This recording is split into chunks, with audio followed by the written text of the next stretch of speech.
Hey, this is Justin from Soul Graffiti Productions. Special day today.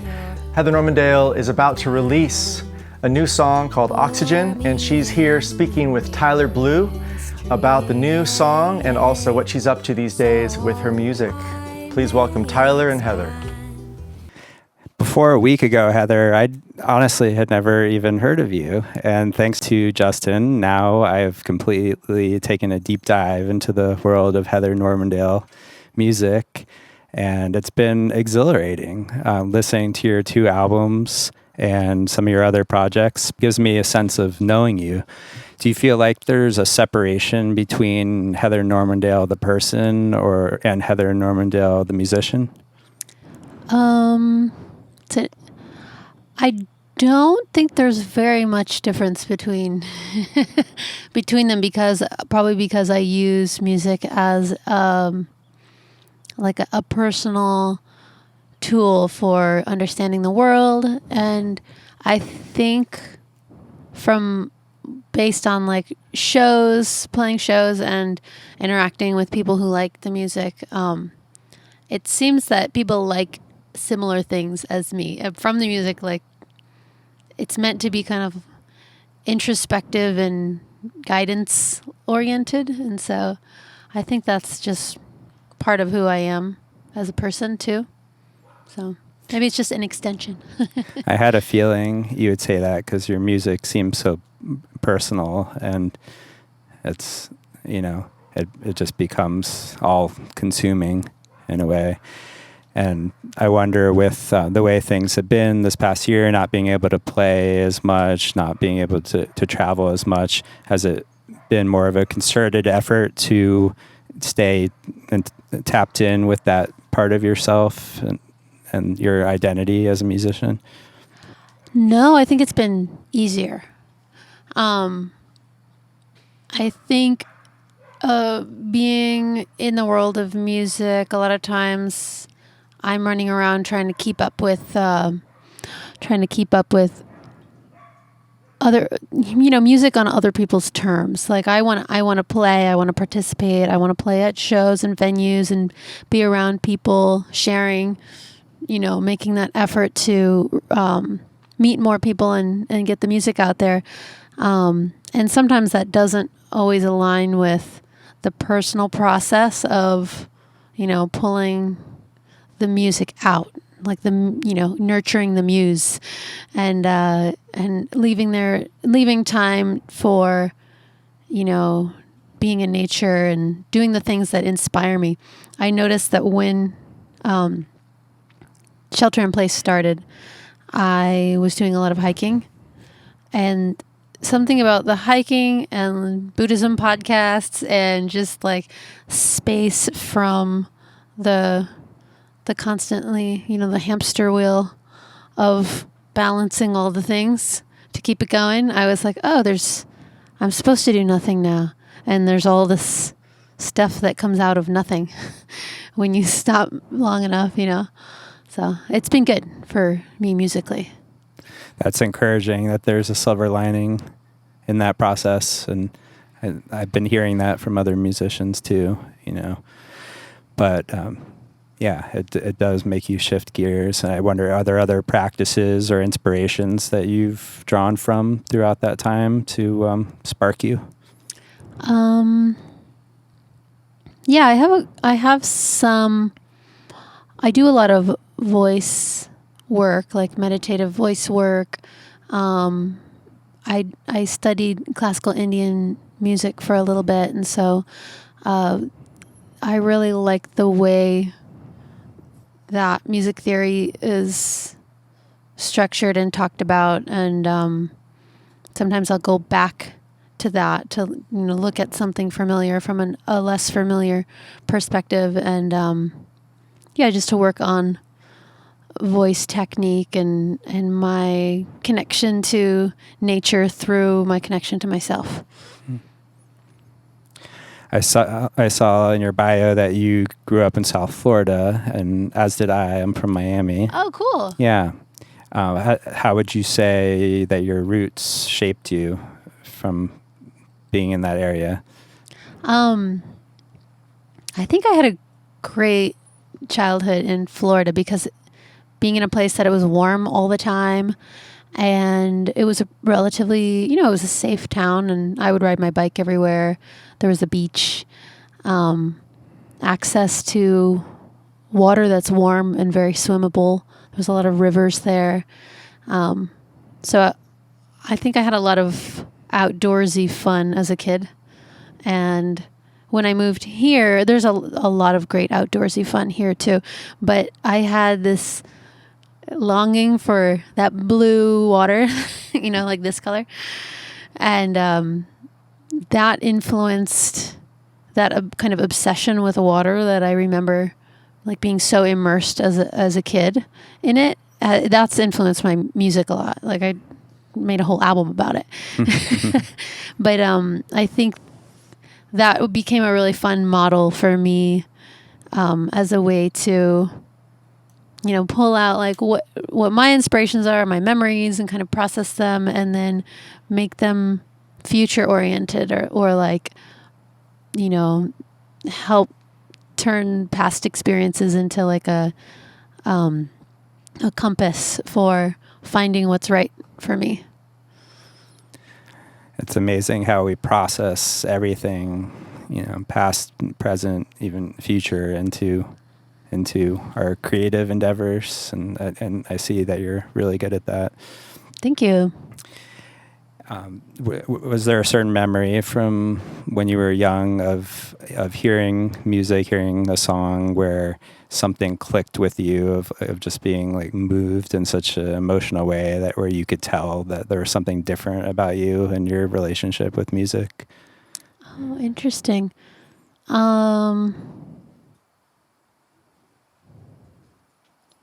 One particular, I remember lots of moments. I do remember listening to like an Enya CD at some point when I was in high school and being so moved by the all the harmonies and the syncopation of the rhythms and thinking like, wow, this music sounds like a religious experience. And sometimes I feel that, like there's some music that when you listen to it, sometimes that you're just like, what is going on? How do you make music like that? And I think having that experience with like Enya, with different artists too, it made me be like, I want to do that. I want to understand that better and figure out what's behind that. Is it just kind of like a surface level type thing, or is it like, how deep does it go? So that definitely in high school, I was inspired by that. Were you singing from an early age? Mm-hmm. I think I just sang a lot as a kid. My parents had good taste in music and would play music all the time, and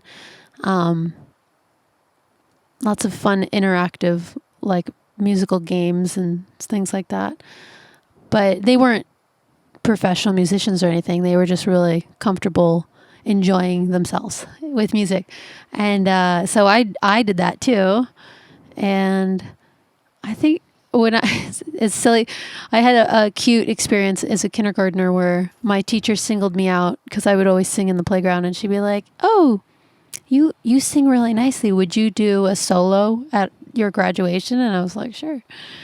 And that had a really cute effect on me because my whole family for years after that were like, that moment. They were, and I was always like, oh, I'm all like an embarrassed little kid. Like, stop pointing me out, and they'd be like, but it was so beautiful, and so I had a lot of positive reinforcement, which I think makes a huge difference. Definitely. And a little bit of like childlike fearlessness around it.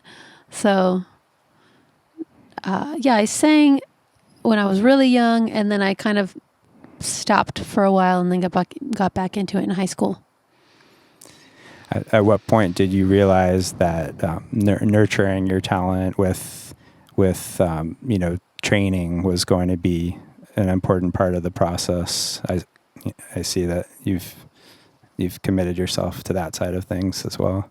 Yeah, I think that was harder to decide on because I had the impression that like going to music school or taking formal theory training was somehow going to negatively influence me. It would like take away the my inspiration or something. I believed that for a long time and kind of avoided doing formal training. And then at some point I just regretted that and was like, oh, what? Why did I have that idea? But it was good because it influenced me to come at it from different angles. I instead of studying music in college, I studied anthropology. And my thinking was, oh, I'm studying human nature and I'm going to write about that.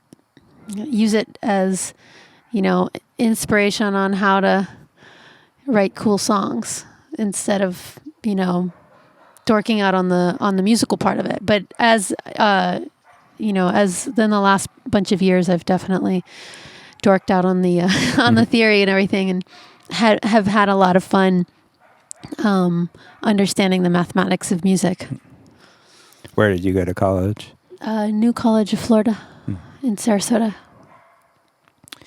And then how about playing instruments? How did that enter the fold? My dad had a guitar and it just sat in his closet, and I found it one day and like took it into my room. And he was like, oh, I was just going to give this away to somebody. I'm sorry. I promised it to, my friend.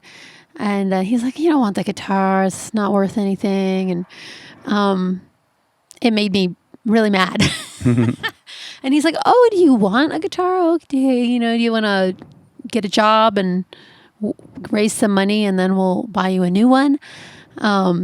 So he gave me this kind of little carrot to, I think maybe he was just like trying to encourage me to be really inspired by it, or like if I'm really inspired by it, to do it, like put more energy and effort into it instead of it just like being handed to me. And so yeah, I saved some money and he contributed to it, and I bought my first guitar. And by then I was like, oh, right, I'm going to do this. I've got this guitar. I'm going to take lessons, start writing songs. How old were you? Like 13 or 14. What a great age to dive into that. Yeah. I think it was fun. It distracted me from, other weird middle school and high school drama. Sure. Not all the way, but it helped. And it makes you cool automatically, right. Being able to play an instrument like that. Mm-hmm. And then at what point did like banjo enter the equation? Banjo. I dated someone from Kentucky in college and was gifted a banjo. But that's because one of my best friends had one, and I'd play it and I'd be like, what? This is so cool. What's going on? How do the strings, they're different. Anything with strings though, I'd pick up and just modify the shape. Like, okay, this needs a different shape. What's this shape? And would figure it out by ear. And so once I got the banjo, I never even have taken like formal, I don't know how to claw hammer or do like bluegrass style stuff, but I just started doing like making up my own finger picking patterns and different tunings, just for fun. That was probably more like 24. And ukulele is something that excites you as well? Ukulele. I worked as a music together teacher for maybe 5 years. And are you familiar with that? No, tell me about that. It's like child development music classes. It's like Music and Me, Mommy and Me music classes type of thing, where kids under 5 come with a parent and you lead them through a bunch of songs. And the idea is to encourage the parents to bring that into their child's life every day, because music helps you acquire language earlier. It helps like all these social skills and kinesthetic skills for kids developing their brains. I loved that. That was super fun.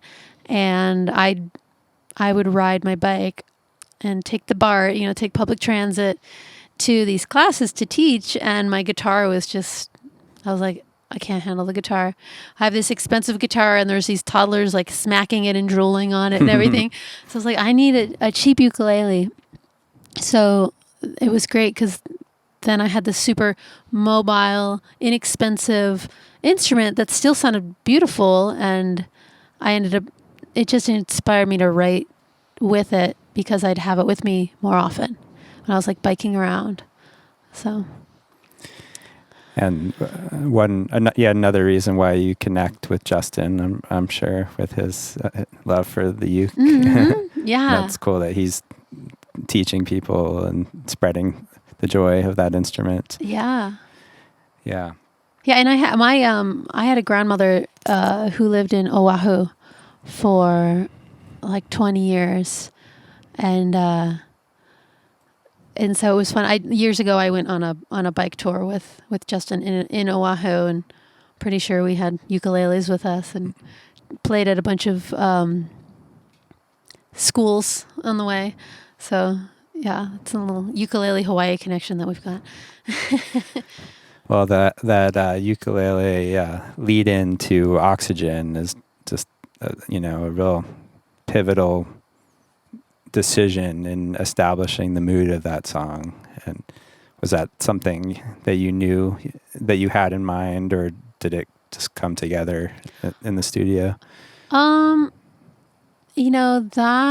I think that song's had some different. It's taken shape in different ways.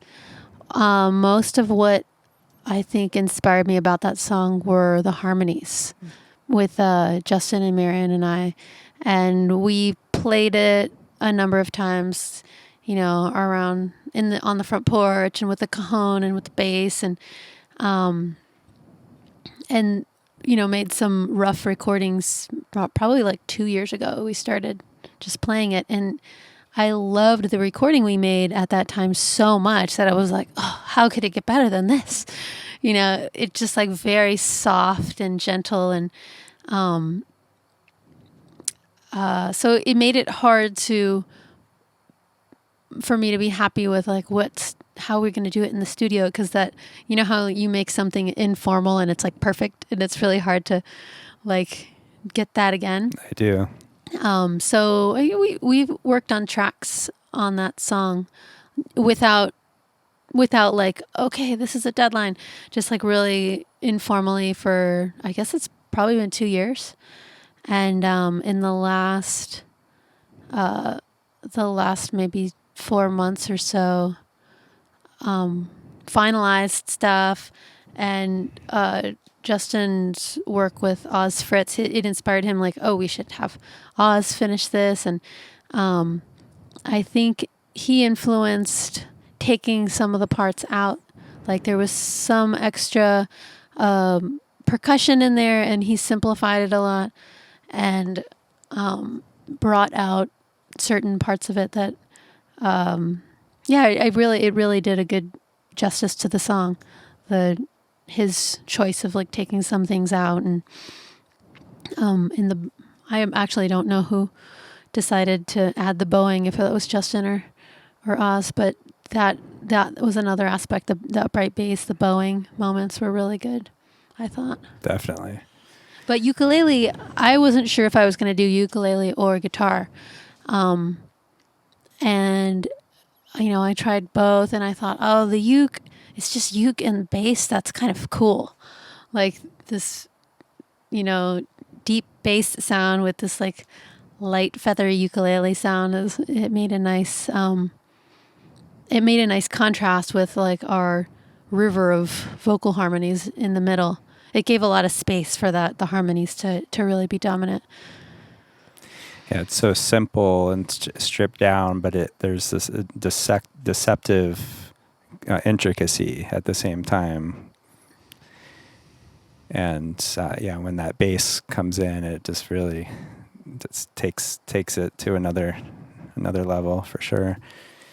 You seem like the kind of songwriter that always wears their heart on their sleeve. has it always been that way? Probably. Yeah, probably. Yeah. And was there a certain point where like the songwriting process clicked in with you with the methods that you use to like channel these beautiful pieces? Um, Or is there different approaches that you use? it's definitely changed over the years. I think in the beginning, I was like very beginning, I was using it mostly as like a way to give myself advice through giving other people advice. Like it was kind of like I was processing a bunch of stuff about growing up and maybe mad about some things, but like trying to make it sound like not negative and be like, okay, how can I process this, but not have it be overt, like what I'm saying, but kind of like give myself some direction for moving forward in a positive way. And in that aspect, I feel like I do try to do that mostly. I don't have that many sad songs because I don't like performing them. Yeah. I've written sad songs, but sometimes I'm like, oh, this is so raw. I'll sing the happy stuff, boost to give myself and other people a boost. But that's just my personal preference. We all need that more than ever these days. Mm-hmm. And I know just in my experience listening to Golden Threads in particular, it's so uplifting. Oh, cool. And I love hearing I'm that. excited to share that with people. There was a 6-year gap between Trembling Waters and Golden Threads. There must have been a lot of momentum building up to that point where it was time for you to let all that out, right? Yeah, I wrote a lot of songs in that time period, and I think when the process of producing Trembling Water, it was really special and it was very unique because it had this, I fundraised it through it was Kickstarter. And I was living up here in a farm, on a goat farm, and it was just an interesting process because I had just been on a 6-month bike tour with the Pleasant Revolution with some folks that are living up here, and Justin was part of that tour too, bike power tour in Europe, and came back and was totally broke and disconnected from the city, like the whole like how to survive in San Francisco bit if you're a musician, which means having a lot of little odd jobs but not committing full time to anything, so you still had time to be in a band and like play shows. And so coming back, I was like, I don't think I can go back there right away. I have to like chill out up here. And it was really surprising in some respect that that came together to put that album out and like record it up here in a little tiny cabin next to a lake. And I think it was just hard for me to top that for myself. I was like, it has to be like ridiculously special like that. How could I do that again? Sure. So, and then the money aspect, I was a little intimidated about like, well, who do I work with and what do I do? I did some recordings with Soul Graffiti. And then, I think I just at some point connected with someone who was super inspired to work on the recordings and was like, I got to just do this, finish this. And I still have like 2 more albums worth of material. I'm just trying to like stay more on track now. Like, okay, go back to the studio, do more recordings, like make more effort to keep all of the pieces going. 'Cause I can get really focused on writing, but not on the admin business aspects of it, which like the online and like planning recording sessions and stuff. So, I mean, it's been helpful to pause all other things during the pandemic just to kind of look at that and be like, okay, how can I do this better? How can I organize my time to continue recording and producing stuff? That's a great way to look at it. It seems like a lot of artists are always looking forward and don't really want to look back.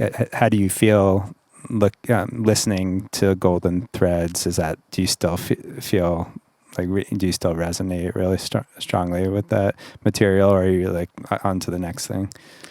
Well, it's a little bit of both. I think, like, I just did a music video for I Go Walking, and that song really is like 10 years old. I wrote it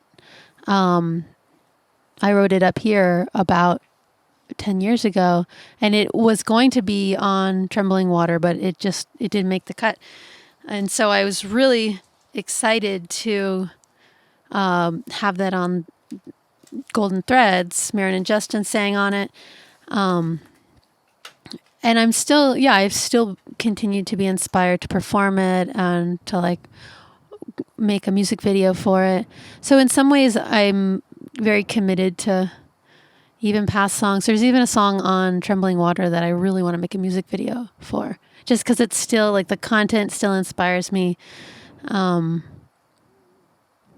So yeah. And then in ways I'm also like, oh, now I feel like I'm trying to make, maybe the style has shifted and my new recordings may be a little bit different, but I think that depends on, who I have the opportunity to work with, because it's so limited with shelter in place. But it's also great because, I've spent a lot of time with Justin and Marin and Paul, who plays bass with me. And I do miss some of my other bandmates who've been, quarantined away. But that does influence the sound. Of course. Makes it like more of a quiet and soft vibe sometimes. It seems that you and Paul have a long time collaboration. Yeah. He played on Trembling Water, and then has just continued to play in live shows and in recordings. Yeah. Yeah, it's a beautiful thing. That's an interesting concept you bring up with having these songs that have been around for a while, and then they percolate a bit, and then they take on a different life. I didn't realize that Oxygen was a few years old. For some reason, I was under the impression that it had stemmed directly from the pandemic, and listening to it, I was doing so with that mindset, and it really does apply in a lot of ways. Yeah, it definitely influenced me, like thinking, oh, this is really appropriate for right now and really meaningful. So like about death and just like being connected with nature in that process of grief and rebirth. And so I felt like, oh, I have to do this now. I can't delay any longer. Yeah, there's definitely the theme of death, but it's also just like changing forms, which is death too, but also what we can do in life to get through challenging times or to just make things interesting. As Oxygen breathes and bends throughout the song, it seamlessly goes into Fly Me to the Moon. Could you tell us how that develops and what that decision was all about? Yeah, it's a little bit different. It's like the swing and the chords are different from the original one. But when I wrote the song, I didn't intend to include that because I didn't even think about that song. But there was something so familiar about the melody that I was like, what does this remind me of? I'm like, am I rewriting some song that exists? Like, what is this? And it haunted me for a little bit. And then when I figured it out, I was like, oh my gosh, Fly Me to the Moon kind of would fit in to this melody. And so yeah, I just experimented with adding it in at the end and was like, oh, it kind of it created a really nice, it resonated with me because I was very inspired by the passing of some family members that I like associate that song with, you know? And so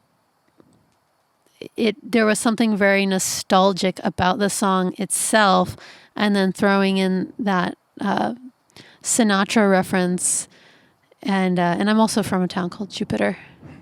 I couldn't put that together. It felt too appropriate to leave out, and we talked about whether or not to leave it in the song, but we left it in the one that we're releasing tomorrow. When I listened to it for the first time, it really surprised me. And then as I listened to it more, it's interesting because the song just kind of like begs to go in that direction. You can almost like feel it as the undercurrent. And then when it gets there, it's a bit of a, you're like, of I a knew release. it. That's cool. Yeah. Thank you. Has your vision for what your path looks like as an artist altered much over the last year with how things have transpired? Yeah, I think it's, in some moments I'm very inspired, and in some moments I feel this tragic existential doom, you know, because on one hand, you know, like I've shared, I've had more time to reevaluate, I've had more time to create, I've had more time to develop my own home recording skills and video editing that complements the music. And on the other hand, I see my choice to be a musician coming from how much I've prioritized community through my life. And so this time period is it's so strange to be separated from most of my community and separated from this, you know, the setting that encouraged me to do music at all, which is performing and sharing. And seeing a lot of venues go out of business and seeing people have to make major life changes because of the uncertainty. You know, it's discouraging in some ways because you're like, what's going to happen, you know? But, you know, if it's like you wake up every day and at some point you get tired, go to sleep, you know, you can expect that. You can expect your breath. You can expect when you're hungry to feed yourself and sing when it feels good. So I'm like, well, if I have control of those things, then, you know, I can focus on the things that I can control and the things I can count on. And it's all going to change. So I don't know what that means musically. I guess that's like how the music industry will be in the next couple of years. I'm really curious about that. But it seems like it's very online. It's a very like people are doing live streams and, you know, a lot of focus on internet followers and if you have something to sell. And in that part of it, I'm kind of like overwhelmed and a little disinterested, but I think I'll keep making music for sure. Well, you have no choice. Yeah. That's who you are. Yeah. Well, your songs make me believe that you're this eternal optimist. And so it's kind of comforting in some way to hear you mention existential doom. Oh, So. Oh my gosh, that's awesome. I'm definitely a little bit more on the pessimistic side, but you know, we have to balance each other out in different ways. I'm on the venue side of the equation. I've been booking and promoting at the Crazy Horse Saloon for many years. So, just kind of numb to it at this point with how long it's been. Yeah. We have this our chalkboard music calendar up there from March of last year, which is the first 2 weeks and then just empty, and we've left it up as this relic of that point in time. And it was just occurring to me today, okay, it's probably time to erase that because people are going to get really confused when March rolls around next month. But yeah, we just don't know. Mm-hmm. Yeah. So you're going to continue to fulfill that part of yourself in whatever way you can. And do you feel like this with Oxygen coming out tomorrow, and you have a stream that you will be putting out as well with Honey of the Heart, Mm-hmm. that seems like to me just like a launch pad for the rest of the year. Yeah. I know last year I released a CD with my bandmates in Sass and Harmony, and that was, kind of like we had plans in place, and then the pandemic hit, and we were like, we gotta keep doing this because it's what, it's like, as all other things fell away, we're like, well, at least we can do this, we can modify. And I think that's what this is about, is like, it's different than obviously it would be if we weren't in a quarantine, but it's still really important to be doing something. It's inspiring. It's hard. It's challenging.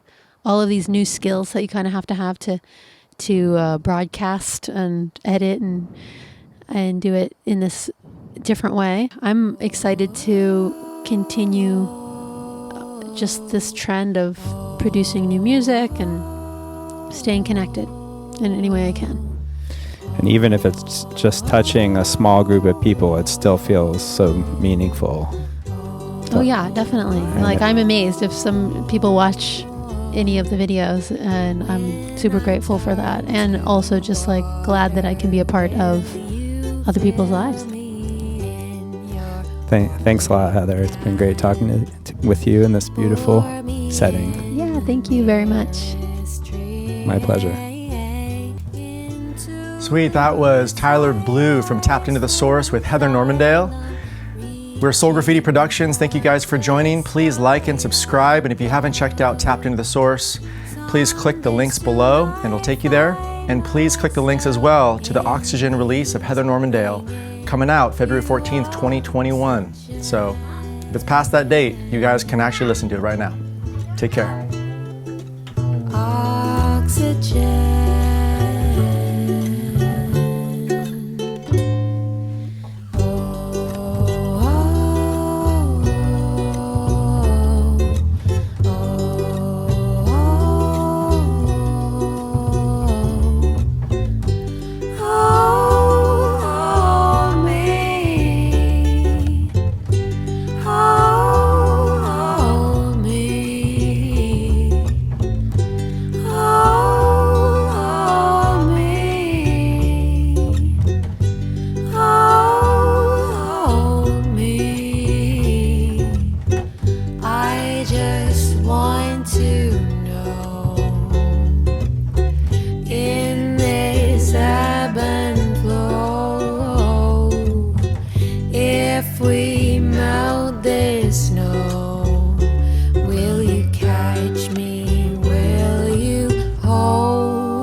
Pour me in the widest ocean, so I may depart from knowing this world in one body, moving with the tides I rise.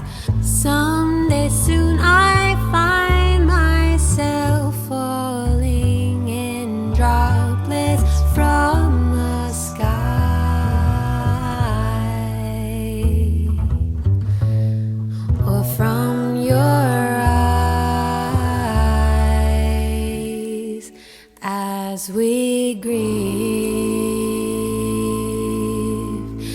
And as we sigh,